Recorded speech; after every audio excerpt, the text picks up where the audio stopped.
Karen barged into my backyard one humid afternoon, pointing her finger straight at my pool like she owned it. She shouted, "This pool belongs to the HOA community! Open the gate now!" I blinked in disbelief. I had just moved into this quiet neighborhood 3 months ago, and the best part? My house was outside of the HOA zone. No rules, no fees, no nonsense. I calmly told her, "I'm not part of the HOA, ma'am," but Karen didn't care. From that day on, she made it her mission to harass me.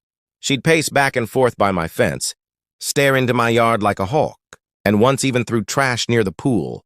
One morning, I found an official-looking letter taped to my door saying I owed $300 in HOA dues and that my pool had been designated for community access. I knew it was fake. I pulled out my property deed, confirmed again that I was not under HOA jurisdiction, and called my lawyer friend who laughed and said, "She's bluffing. Set up cameras." So I did. Days later, while I was at work, I got a motion alert on my phone.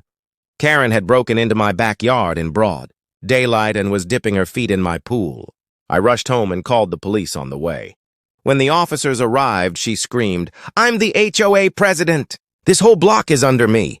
But after showing them my documents, the officer looked at her and said, "Ma'am, this property is not part of your HOA. You're trespassing."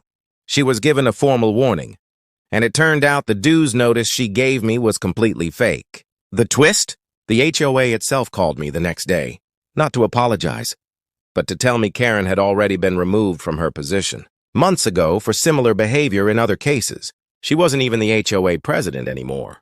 Now, I enjoy my peaceful swims under the sun while Karen hides behind her curtains. But let me ask you, what would you do if someone faked authority just to invade your property?